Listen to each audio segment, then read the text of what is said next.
So good evening, everyone, and welcome to the Healthcare Spotlight session, the highlight of the day and much awaited session, which is on sustainable healthcare in a post-pandemic world. This will be an interactive session. Let me introduce you to the Spotlight speakers. Our first Spotlight speaker will be Ms. Meena Ganesh. She's the co-founder, MD and chairperson of Portia Medical, India's largest and fastest growing home healthcare company, which she co-founded in July 2013. The company has 4,500 plus employees and operations across 16 cities in India and brings in home to patients the full range of geriatric, chronic, post-operative care as well as allied healthcare services. Ms. Ganesh also serves on the board of Pfizer India, P&G Health and Hygiene Limited and Axis Bank. She has been part of the board of governors of IIM Calcutta also. She won the ET Startup Award in the Women Ahead category in 2016 and was chosen as Health Entrepreneur of the Year in 2016 at the India Health Summit and Awards. Ms. Ganesh has been part of Fortune India's 50 Most Powerful Women in Business for 6 consecutive years from 2015 to 2020. She was recently awarded the Kempegowda Award by BBMP for contribution to the city of Bengaluru. Ms. Ganesh has been a promoter and board member of Future Vista. She has also been the CEO and MD of Pearson Education Services and a co-promoter of nearly a dozen new age internet technology-enabled startups, a few of them that are leaders in the category, including BigBasket.com, India's premier e-grocery retailer, home solutions company HomeLane, food tech company Fresh Menu, and Bluestone.com, India's leading online jeweler. We warmly welcome you, madam, for joining us today. And our next spotlight speaker will be Dr. Ramanan Lakshminarayan. He is the founder of HealthCube, a primary healthcare company which works to improve access to healthcare through smart diagnostics. He is also a senior research scholar and lecturer at Princeton Environmental Institute and director of the Center for Disease Dynamics, Economics and Policy in Washington, D.C. Dr. Ramanan Lakshminarayan has also served on the President Obama's Council of Advisors on Science and Technology's Antimicrobial Resistance Working Group and is a voting member of the U.S. Presidential Advisory Council on Combating Antimicrobial Resistance. He is series editor of the 3rd edition of Disease Control Priorities for Developing Countries. Currently, he is serving as COVID-19 advisor to the governments of Andhra Pradesh and Tamil Nadu. We warmly welcome you, sir, for joining us today. And the session will be hosted by our esteemed chairperson and moderator, Dr. Kunal Sarkar, who is the Senior Vice Chairman and Chief Cardiac Surgeon, Medica Hospitals, and also the Chairman of Kolkata Heart Foundation. Dr. Kunal Sarkar is one of the leading cardiac surgeons of India and past president of Indian Association of Cardiothoracic Surgeons. He is a leading exponent of the coronary bypass surgery and complex adult cardiac operations. Previously, he was vice president and chief cardiac surgeon of Narayana Hrudayalaya Group of Hospitals and Rabindranath Tagore International Institute of Cardiac Sciences, Kolkata, India. He also, along with Dr. Devi Shetty, nurtured a startup into one of India's largest cardiac programs. Dr. Kunal Sarkar has been trained and has worked in cardiac surgery in London, Liverpool, and Hull for more than 10 years. He is a national scholar and a recipient of 11 medals in surgery, including the gold medal. He has been one of the most prominent spokesperson in the Bengali media during the pandemic. He has recently published his much acclaimed The Sickness of Health book, which narrates the journey of Indian healthcare. A warm welcome to you, Dr. Kunal Sarkar, and a warm welcome to us spotlight speakers. And I now hand over the session to you, Dr. Sarkar, to take it forward, the spotlight session on sustainable healthcare in a post-pandemic world. Over to you, sir. Aki, thank you very much. I hope we are audible, right? Yes, sir. Right. Aki, thanks again. And thanks to Infocom, because this is a session, I think, which is going to be very special and definitely in more ways than one, because this is the first session where a stupid surgeon in pajamas is being confronted by two very indomitable personalities who's been leading a sort of from the front lines their respective fields. So please pardon my attire, because that is all we can afford in the post-pandemic era as of late.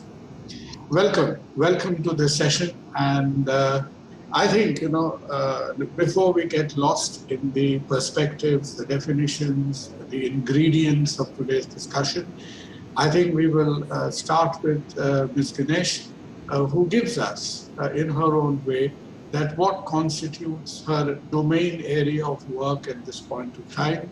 And I think, that's a head start. So that's how the audience gets to relate with you, that how are you involved in the domain of healthcare at the present moment. Ms. Ganesh. So in a few minutes, please. Thank you very much, Dr. Sarkar. It's a pleasure to be here with you, with such a erudite and well-known person leading this this session. It's indeed my honor to be here, part of the session. So you asked me to talk about what we do at Portea in a few minutes. I'll give you a quick summary. Portea Medical was set up in 2013, and over the last 8 years, we've built ourselves to be a player in the outside of hospital healthcare, complementing whatever work that gets done by the hospitals in providing care for patients who need level 2, level 3, very, very high level of care, which hospitals are capable of providing. Our role is to complement that by helping patients with either their primary care requirements, long-term chronic disease management, working with senior citizens whose health needs to be managed over multiple years with varying degree of intensities, different kinds of issues that they come up with. So we work as their health managers and support them through their maybe the sunset years, maybe really now it's probably the better years of your life, the last 40 years or so after 60 is what we're looking at. And our whole idea is to make sure that those years are good, solid, productive years, or if, at least if they are not productive, they are not years which are very unfortunate for people. The fourth area of focus for us is working alongside hospitals to help with the continuum of care. So post-hospital discharges, helping people recover at home, or in some cases, even providing complex solutions at home, such as ICU care for patients who are hemodynamically stable but need an environment of care which is of that complexity, providing them with that, helping people with care for cancer, which is things which don't have to be done in the hospital, could potentially be supported at home. So we work with a lot of patients who have cancer, pulmonology issues, people with neuro issues. There are plenty of them that we work with. So that's the broad kind of work that we do. We are present across 32 cities and support patients across all these different areas with the help of about 4,000 plus employees. We are not a marketplace. We actually are a healthcare company and worry and manage the health outcomes of people with the help of our medical teams and with a lot of technology support. That's a quick summary of what we do at Portea. I think that's a very useful synopsis. And we have listened to you as much as in awe as in admiration, because we being essentially very myopic in the hospital sector, we think that a hospital discharge signals the end of healthcare, but I'm very sure it doesn't. Professor Lakshmi Narayan, we've listened to you periodically in great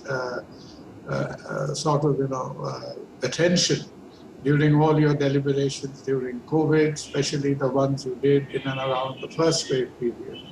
But now I think you are with us in your wearing the hat of improving access to healthcare. And if you would share with us that what is your domain focus and how are you getting about it? Thanks, Dr. Sarkar, and it's a real pleasure to be here. It's an honor, and also to be here with Meena Ganesh, and thanks for sharing the great work that Portea has done. Amazing stuff. So, as you mentioned, my background is really I'm a researcher, and that's my primary identity, so to speak. And a lot of the work that we do is around infectious diseases, drug resistance, and more recently around COVID. We run the largest COVID study, the contact tracing study in the world. That's been there are multiple publications coming out of that, which describes COVID epidemiology in India. Now, a few years ago, we started HealthCube, which really was a health tech startup to help ensure that healthcare and diagnosis is within easy, convenient access of billions of people, both in rich and poor countries. The same problem of rapid diagnosis is a problem, it's a problem in rural India, but it's a problem in many wealthier parts of the world as well, simply because diagnosis, that journey is an expensive proposition. And our hypothesis was that if you could build multi-parametric diagnostic devices that were agnostic to the symptom or condition that the patient was coming in with, but could help determine or help at least set them on a pathway to diagnosis, then that could vastly improve healthcare, save costs, and get them to treatment much faster. So we started with a couple of flagship products, HealthCube XL, which is the size of a small dictionary. It can carry out over 32 diagnostic tests. It can do an ECG, blood pressure, pulse oximetry, hemoglobin, cholesterol, uric acid, blood glucose, urine analysis, tests for malaria, dengue, HIV, chikungunya, a whole bunch of tests for infectious diseases, and also deliver these results within minutes to enable rapid diagnosis. So you can see that something like this would be very useful, particularly in the front lines of health where there is no brick and mortar lab available. But devices like this we projected would over time replace a lot of functions of labs simply because it was much more efficient to perform tests near the patient rather than trying to transport samples from patients to centralized processing facilities, even if the processing facility was cheaper, simply because of the logistics involved and having to maintain a cold chain there. So what we've built on top of this are diagnostic algorithms, applications for patient registration, medical records, referrals, and enabling patients to get their test results and having them stored in a safe and data secure sort of a format. So far HealthCube is deployed across India. We have more than 1 million patients already tested using this technology, but we're also regulatory approved in Europe in about 30 countries around the world, and we're sold in many of them. So HealthCube has been an exciting journey, particularly for a dumb academic like me who doesn't really work in the real world. We publish papers, but this has been an exciting journey to see how we can rethink primary care particularly, and rethink how to get to diagnosis faster. And in the process, what we've done is build something that can be used for remote patient monitoring, a whole bunch of other sort of use cases around the same sort of an idea. So excited to be here, and thanks for the opportunity. Oh, thanks. That was great, Dr. Anand, wonderful. If I may start with you again, just to ask you a quick supplementary question, because as you know, the retention powers of our brain are fast falling. So we'll just retain for a few minutes what you told us right now. And very interesting. One thing is what are your parameters of outcome measurement? That you are improving access to healthcare through decentralization by getting a very clever tool which makes nearer to patients diagnostics possible. That all sounds very interesting. But when you said you had more than 1 million patients tested, processed, did you in your evaluation so far get an idea that this is actually influencing outcome? So that's a great question. What we were able to see was that patients were getting identified much earlier than they would have for anything from hypertension, diabetes to, and I'll give you some concrete examples as well. There have been cases where we've identified women with anemia during pregnancy much earlier, and where the local PHC would tell us if we had not had this test available, close to the, where the woman was, then, they were at risk for hemorrhage at the time of delivering. And so there are multiple anecdotal examples of how this enabled much faster identification of problems. Now, at a system level, what we're able to do with this kind of data is identify pockets of high concentrations of diabetes, high concentrations of hypertension. We could tell you, how many patients have malaria in the last month based on the number of malaria tests that are actually performed and where these are actually concentrated. So it does have value from a public health perspective, because if you really think about it, today, every malaria test that's done out there, it doesn't come back to a central place that we're able to identify what's happening in a place.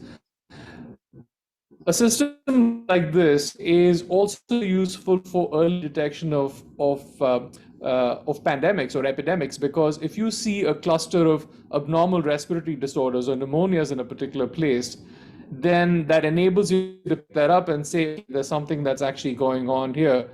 Now, we have not yet leveraged that kind of public health information for improved access, but we've done this at the level of patients yet, and what we aspire to this level, which is where we need to get to next. Great, absolutely great. I think your network was perhaps slowing down a little bit. Your network is not keeping up pace with you. Oh. Yeah, I think you're back. You're back. I'll try to put myself. Ms. Ganesh, right? Very, very, very challenging area of work. When you send your workforce out to attend to people in out-of-hospital care, as you said, in all kind of chronic situations, maybe post-operative, maybe chronic medical conditions, I think it must be quite a tough task, monitoring quality and monitoring, getting the feedback. The people who are out there looking after the people in the community, who do they come back, number one, to give a feedback to? That what is the rate of progress? And secondly is all this sort of polymorphic group of carers, healthcare workers who are going out in the community. How do you monitor? We have a tough time in the hospitals anyway. They're looking after a staff strength of 1,000. It gives us nightmares to think about looking after a staff strength of 4,500. So how do you monitor those activities? Because it's a very human-to-human interaction, is it not? Absolutely, very, very valid question. This is not it's not an easy delivery of a goods to some people at home. So this is actual service delivery and healthcare service. So there is a lot more at stake, and that is something which we do recognize. So from day one, we have invested very strongly on two fronts: our clinical expertise and our technology platform. The purpose of the clinical expertise is to ensure that all the people who provide services to our patients are recruited, trained, and monitored as per a certain set of parameters, which we have laid down, looking at global standards for home health care, looking at what hospitals do, looking what happens outside the country, bringing it all together to create our own very clearly laid out protocols of how our staff has to work at homes under various kind of conditions. The second piece which falls into, which is very important, is the technology platform, which allows us to, allows our employees to know what they have to do, where they have to do, what data they have to capture. And on the other hand, allows us to monitor the patient to know what their condition is, collect data from the bedside if that's what is required to do a long-term monitoring of the patient, as well as it gives an opportunity to interact with our patients. The patients have some feedback that they want to share. They can use our technology platform. Of course, you can always call somebody to be that. The older formats are also there, but additionally they have this system. So using these three different pieces to triangulate the quality of work from a technology perspective. So in technology and clinical expertise, as we put them together, it allows us to manage the scale that you're talking about. The other piece which is very important is the whole way we have structured our organization. While yes, there are 4,500 people, they're not all sitting in one big building. They are in different cities, and each city has its own full-fledged management structure, which with including clinical as well as non-clinical operating staff and quality managers who have to ensure that the delivery of services at their patient end in their city is carried out with a great deal of expertise, and that when supported with the central medical and central technical team's intervention, gives us a much better control over the work that we do. And of course, we constantly reach out to our patients directly. It's not just leading to them to call us and tell us if they have a problem, but we reach out to them at regular intervals, both through technology, through telephone, and by physical visits to ensure that they are satisfied with whatever is going on, and the medical outcome is also as we expected. I think that is very insightful, Ms. Ganesh.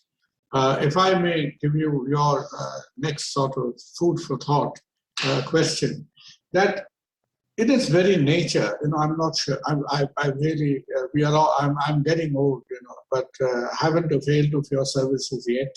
But I think is round the corner. The question is that by definition, is a service like yours, does it run the risk of being called essentially elitist? Does it by definition exclude a significant portion of our people who are struggling to access healthcare? Does it not kind of run the risk of not looking at them? That's a part of the question.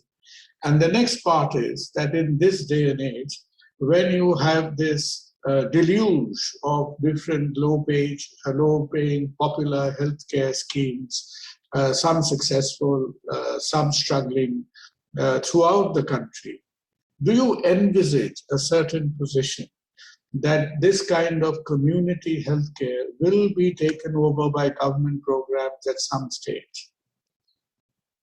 So you're absolutely right that as long as healthcare is being paid for out of pocket, it always pinches. Whether you're talking about somebody coming to Medica hospitals for their treatment, or instead of going to a government hospital, or taking a outside of hospital service from a company like Portia Medical, and doing without it, maybe just allowing things to fester, or allowing things to, or just managing on their own to the best of their ability. So this is something which is a reality in this country. But as we improve the insurance coverage, and a lot of the insurance companies are now looking at providing outside of hospital care also as a part of their policies, not just hospital-based care, because all this while insurance, whether you look at private or public or even government insurance, has all been focused on care at facility. But the fact of the matter is that the patient needs care at the right appropriate place, and on all of the care is not necessarily the appropriate place for care is not always a hospital. And I'm sure you would agree with that the patient's outcome depends as much on the recovery that happens post hospital treatment as it is on the care of an excellent surgeon such as you. Post that also they need to be cared for, and if they're not cared for, the outcome may not be as good as you would like it to be. Now the problem is that the insurance covers one part and disregards the other part. Now, as our conversations with the insurance are progressing, they are willing to take into account the fact that it's a complete continuum of care. There have to be some days of hospitalization, some days of home care. All of this needs to be covered.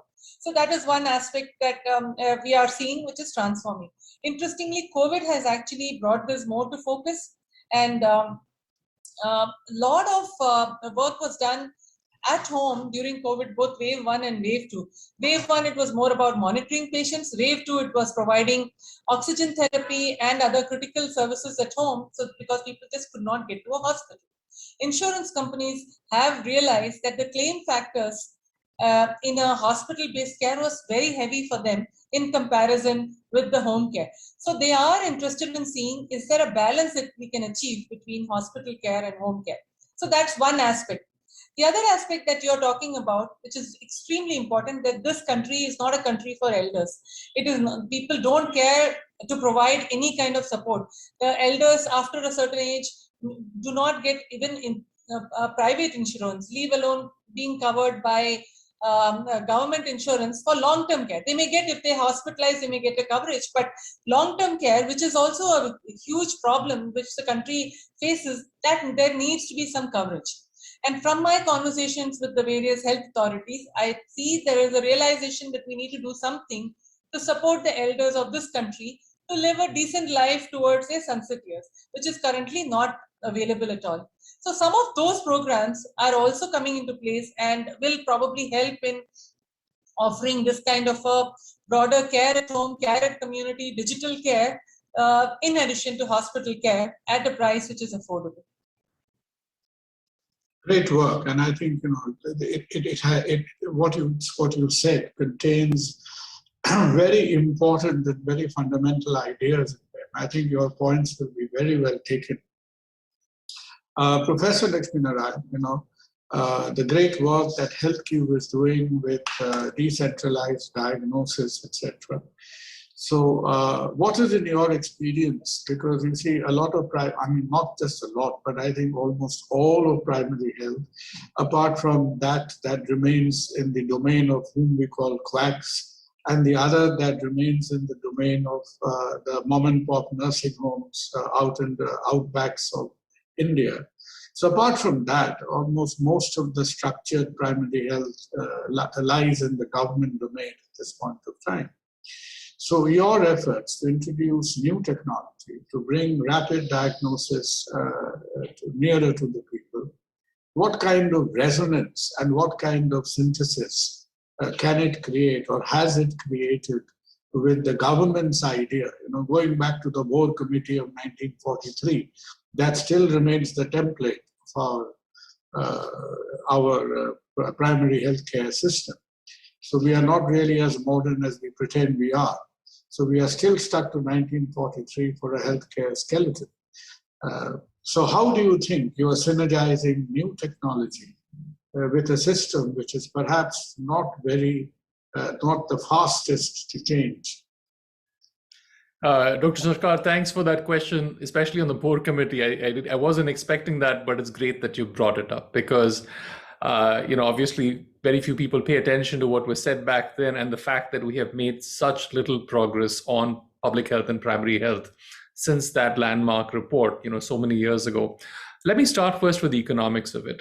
Even for a country as densely populated as India, there are large parts of the country that are simply not densely populated enough to sustain a physician. They're not densely populated enough then to sustain a lab. And, a typical lab will require at least, 10 physicians in the area who then offer paying customers to that lab. And every physician at least needs, 2,000 or 3,000 people who are potentially paying customers so that when they do fall ill, they can go to that doctor and keep them, going in that particular location. Because the vast majority geographically of our country does not fall into that category, we have difficulty in sustaining primary care across vast swaths of this country. And telehealth is a challenger. It's a dream, but it's a challenge because we don't even have the bandwidth or the connectivity in those places to be able to sustain primary care. So if someone has, chest pain, they are in some location which is not even that remote, if they were not able to have access to a simple test, or if they had access to any sort of testing, ECG would be sort of ideal if it could be read from far away, but even a troponin I, for instance, then the situation would change considerably. And the problem with diagnosis is that people don't know whether it's serious enough that they should go to the city, in which case if it's a false alarm, it costs them a lot of money. And if they chose not to go to the city and then something happened to them, then they obviously lose their lives, or, they have a stroke and it's basically irreversible. So we have this problem of basic economics of primary care. And primary care is sustained across our country only when there are, people have kickbacks from labs or from pharmacists, and that's how that entire system is sustained. That is simply not acceptable. People should have access to primary care, because unless we have that first step, everything else is secondary. And then, that's why we have high rates of people showing up with cancer diagnosis in stage 4. Lots of people who essentially find out that they have been, they have dyslipidemia, very late, rather than when they really should find out, because most people have not had even a blood pressure test, forget about a lipid profile, or find out they're diabetic. So we know this very well, which is why 80% of our diabetics don't know that they're diabetic. So all of this brings me to the point that you're right. It has to be a system which can be sustained in remote locations. And that's why we came up with HealthCube, because we said it has to be a system that can provide that diagnosis from afar. Now, governments, we've deployed our systems in remote areas. We started first in 3 districts of Jammu that are on the border with Pakistan. We've deployed in Arunachal Pradesh, in Chhatra district in Jharkhand. We're in very remote districts in Andhra Pradesh and Telangana. And in fact, the Ministry of Home Affairs had written up on HealthCube in a report on what they called, game-changing technologies that were changing things in aspirational districts. So we have these aspirational districts in the country, essentially another way of saying they are severely disadvantaged districts. And HealthCube was featured right on the top of that report, simply because there is very little innovation or deployment of health tech in those places. Now, so yes, governments are very happy to have it in those locations. And in fact, our earliest government customers have all been in these kinds of remote locations, not necessarily in cities at all. And that makes sense because, in Delhi, you can send someone to a lab. Why do you need something, sitting right next to the doctor? Although even in Delhi, we have our systems deployed in some of the mohalla clinics, and it has been remarkably successful there. But all of it comes back to the core economics question, which applies whether in a government or in a private sector, which is how do we as a country expand access to primary care in a way that makes sense for a physician or some other provider to sit somewhere. Other countries have solved the problem perhaps by saying, let's not have physicians. China has said, let's have barefoot doctors, basically saying, let's use people who are not trained at the level of an MBBS, but someone who can go out there and do that job. We have piloted an idea in Kenya with the support of the Gates Foundation. What we basically did was we had a very simple telehealth system, one doctor sitting in Nairobi and 10 nurses sitting in remote locations, where through text messaging, they could tell them what tests needed to be performed and what the follow-up care should be. So we might not be able to do telehealth in the full avatar of having a screen and back and forth chat and all of that. But through text messaging, we could have a simpler version of telehealth, which can still serve the same purpose. But all of this works only if the diagnostics and the diagnostics need to be decentralized, even if the diagnosis is centralized. And today we do the opposite. We have diagnostics be centralized and diagnosis is decentralized in the hands of people who have no idea what they're really doing. We need to flip that equation. Absolutely. Great thought. Ms. Ganesh, thanks for talking about Portea, the scale of work you've done, the sheer idea, the novelty, the execution of the project. How did the pandemic disrupt it, and how did you adapt to it? We are all familiar with the stories of the hospitals and how they did and how they coped with it. But perhaps we are not familiar with your line of work. That how did you? What has been both qualitatively and quantitatively? How did you adapt to these very strange and bizarre 20 months? I don't know how long to go. Yeah.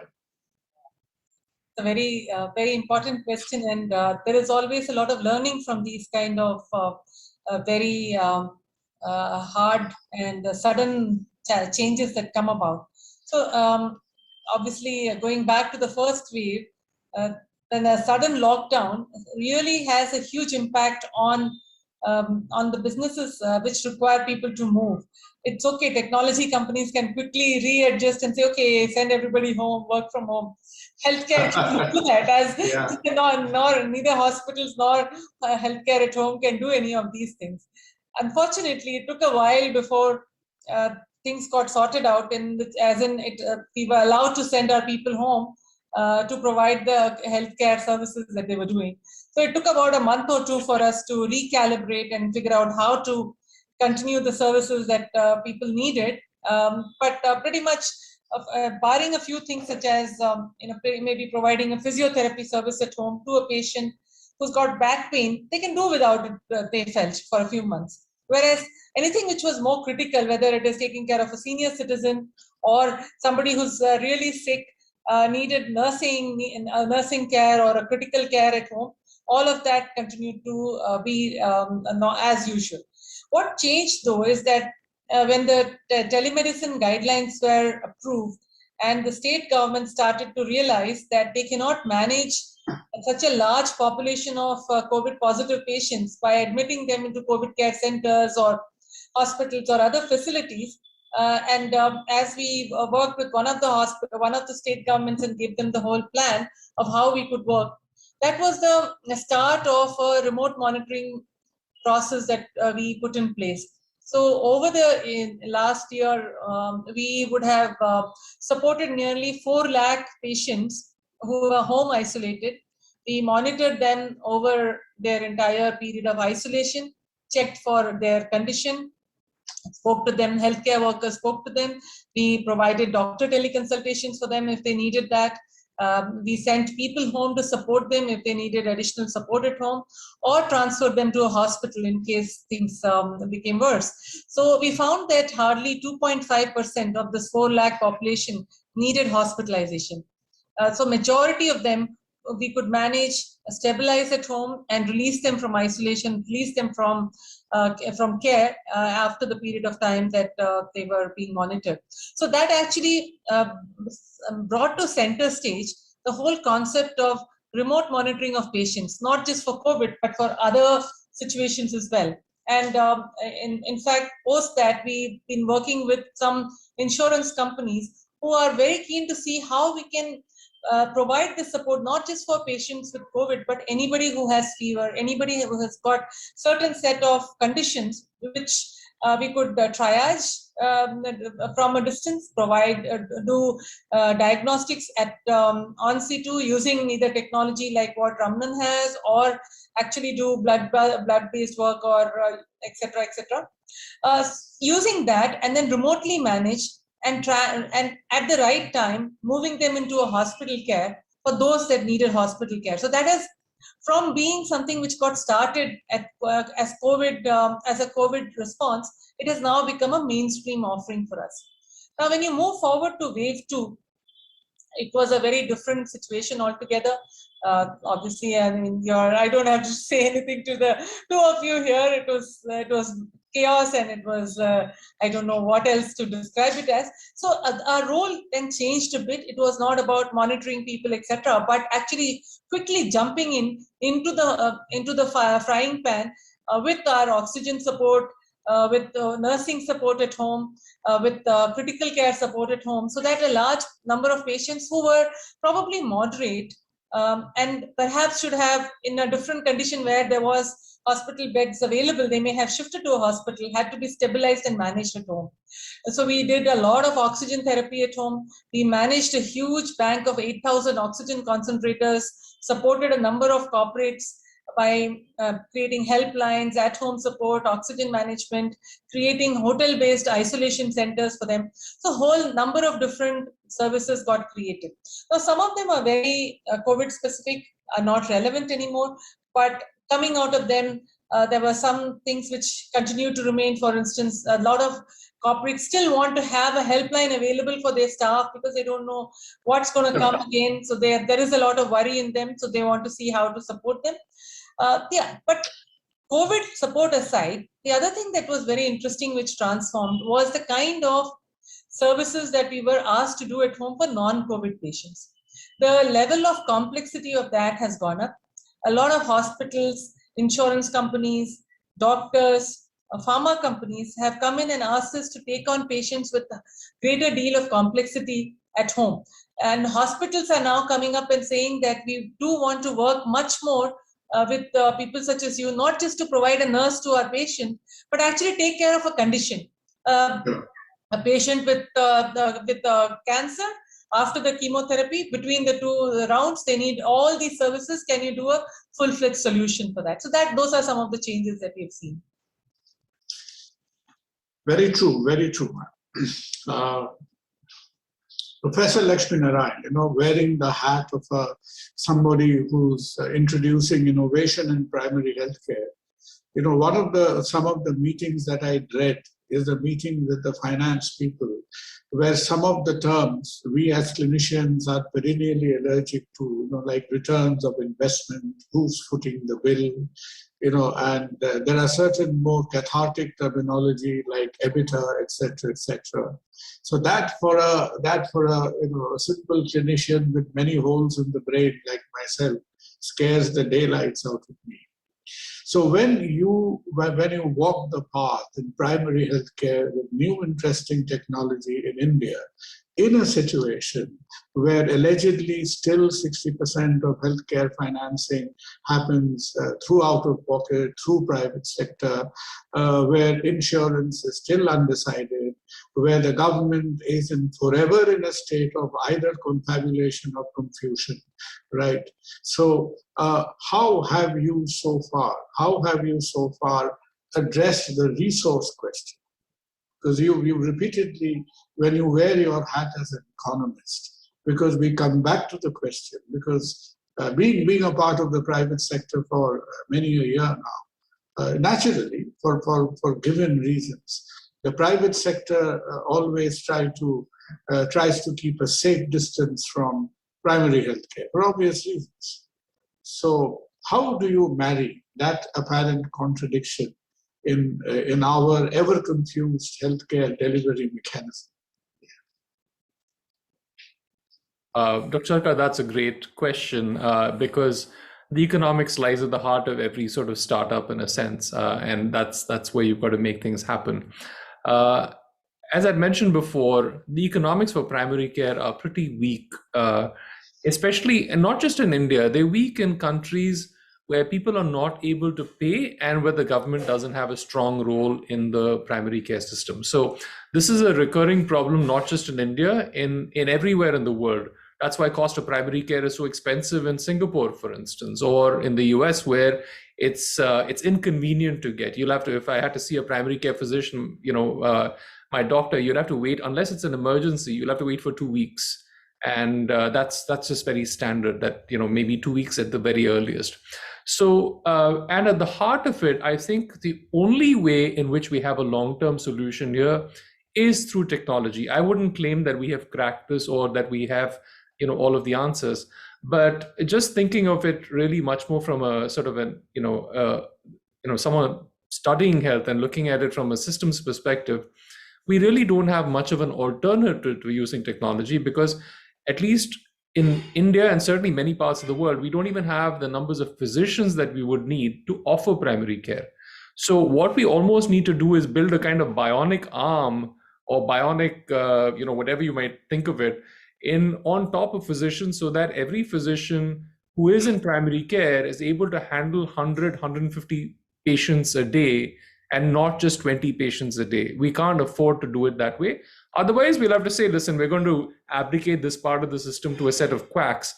The reason why these so-called quacks or rural medical practitioners hold fort in this country is simply because they provide a useful alternative to the absence of, medically trained providers in many of these places. Now let's get to our own economics. Our own economics obviously works well. Any hardware works well when there's utilization. So when you have, 50, 100 people using that device, then it works very well. So that utilization is something we observe in primary health centers. It's something we observe in the context of screening programs. It's something which we, that we can sort of use it in that sort of a mode, and then it works out very well. And so you have to look at places with really high footfall to make the economics work out. Now, not all places are like that. So there are many doctors' offices that are not necessarily high footfall, but then there are different sorts of reasons why people would go in for testing there, because, and this is to give you an example, one of our customers is a doctor who's not he's in a tier 3 town, and his clinic is about 20 kilometers outside this tier 3 town. And this is outside of Salem in Tamil Nadu. And he said to me, 20 years ago, everyone had time. Today, my sweeper doesn't have time because he says I have to work 3 jobs to send my daughter to school. So nobody has time and everyone values their time. So that's what will make the economics of tech like this more favorable, because that sweeper wants his test results done right now and doesn't want to come back the next day to find out what is wrong with him and then, make 2 follow-up visits. They want everything happening right on the spot. And I think that as the country gets wealthier and the cost of time increases, essentially these kinds of multi-parametric systems, all connected and with AI and so forth, offer the advantage of rapid, faster diagnosis. And as more people demand to know what is happening with them right away, they might want to know, their CBC results right now in 10 minutes. They want to know their cholesterol levels, within 15 minutes, all just with a finger prick. And, it's not just HealthCube. I think many companies will emerge in this space to get to the point where, just like today, you don't see a photocopying shop, right? You don't see that because your photocopying shop is on your phone these days. You don't see an STD booth. Why? Because that STD booth is on your phone these days. So a lot of things have become obsolete because we have made them immediate to ourselves and with tech at home. I envision a future where everybody will have a product like HealthCube in their house. Why wouldn't you? If it was easy enough to do, and where you call the doctor and the doctor says, you take this particular cartridge and put a finger prick of blood in it, and then the results will come to me directly and I'll find out what's going on. So I think we're in the early stage of that sort of a revolution. And it's still a long way to walk. As you know, the medical sector is very resistant to innovation of the tech type. But this is where we're headed, and hopefully we'll get there. Thank you. You remind us of the title of Nelson Mandela's biography, Long Walk to Freedom. Long Walk to Freedom, exactly. It's a long walk to freedom. Ms. Ganesh, quickly, I think, we have our friend Rakhi on the screen, who's perhaps in a friendly way trying to tell us that we better wind up. I think, Rakhi, we are, last few minutes, because it's been a very enthralling conversation. Yes, another 5-7 minutes is fine. 5 minutes is fine, okay.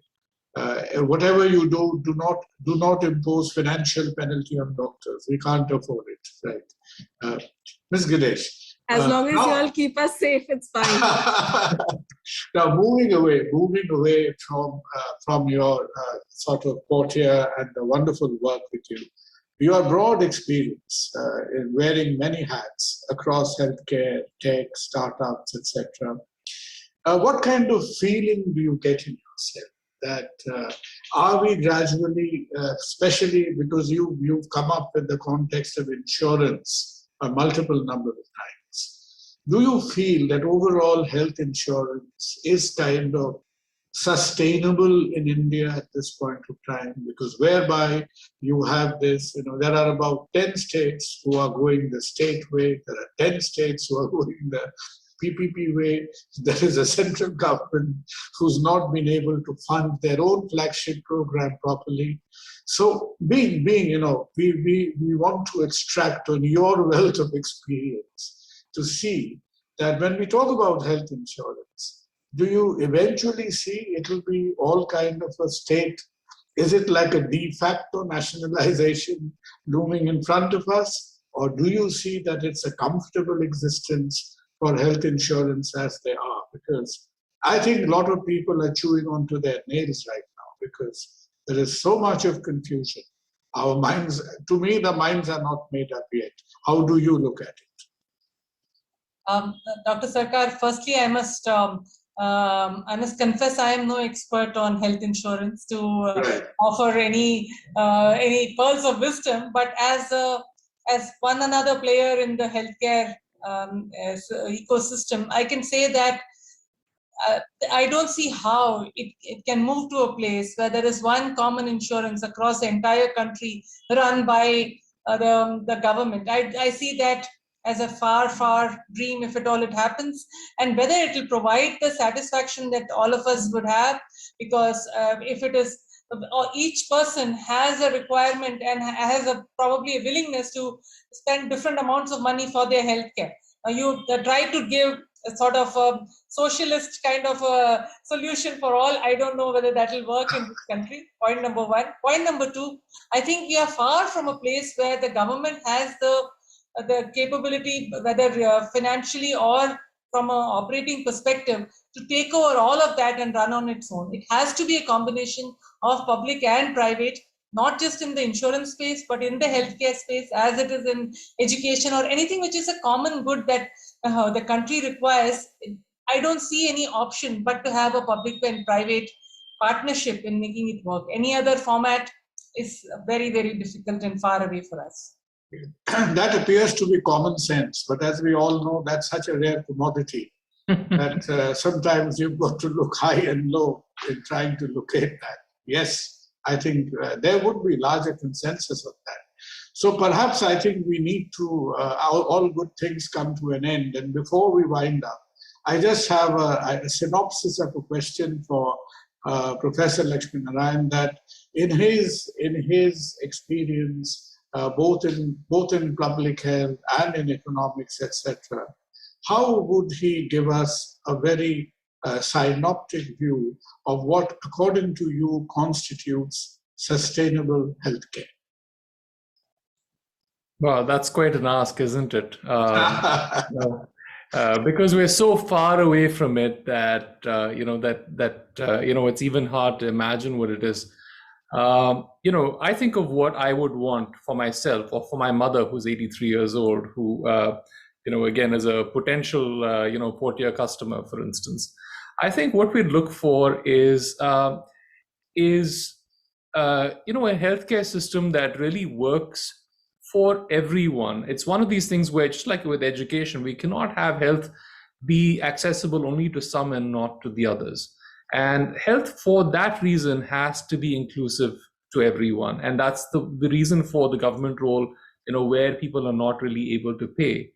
And health needs to be accessible, which means it's convenient to access, not 2 weeks and 5 weeks from now, but really when people really need the care. But healthcare also needs to be, mindful of trade-offs that it makes between, not trying to, spend so much money on it so that you cut out everything else, which is an error that the US is making right now, where there's lots of interventions of questionable medical value and questionable economic value, which thrive in that system because it's a based on how much you can pay kind of a system. And so, we always look at the National Health Service in the UK as being some sense of a model of what that kind of a sustainable system looks like. And it's worth bearing in mind that the first 2 pages of the act that established the National Health Service say nothing about improving health. That was not the objective. The objective of the NHS was really to protect people from financial distress at a time of ill health. And that is something we failed to do miserably in our country, which is why 40% of people who go into poverty every year in our country do so because of ill health. And so a sustainable health system is one which prevents that 40% of people from going into poverty. And if we achieve that, we will be so much better off as a country. That was a fantastic answer. And what's common to us and them is basically every health move. I'm not being cynical, I'm just being historical. Every significant health move is essentially political, and that was true as much for Obamacare as for the NHS, because that happened at a time when India was falling off the royal crown, and Aneurin Bevan, Clement Attlee was struggling like hell to hang on to power. That something had to be done. In the same way we are throwing Ayushman Bharat, or in Bengal we are throwing Swasthya Sathi. The introduction of NHS at that era, at that time, wasn't vastly different. But honestly, I couldn't agree with you more. It has stuck on as a system with its flaws, but I think perhaps it has delivered as well, right? So thank you again. And thanks, Rafi, thanks to Infocom, to all our friends. Thanks to Ms. Ganesh, thanks to Professor Laxminarayan, because in talking to you, a stupid chap like me, first thing he does is he learns a lot. And it's a wealth of experience. We've all learned from this session. And I think there will be some takeaways, both from your very diverse areas of work, but the passion, the enthusiasm you share and the insights you've given us has made this last 1 hour worth it. Thank you very much, and thanks to Infocom. Thanks again. Thank you, Dr. Sarkar, and thank you, Infocom, for hosting this. Thank you so much. Thank you so much, esteemed spotlight speakers and Dr. Sarkar. I mean, all of you are experts in your areas. So it has been a wonderful discussion. I think it could just go on. If you could just, keep on, everybody would just keep staying logged on for it. There's so much to talk about in this area, sir. So it's been an honor to have you all in this panel, and a wonderful discussion. Thank you so much. I think we couldn't end on a higher note. This was the best spotlight session for the day. So thank you so much.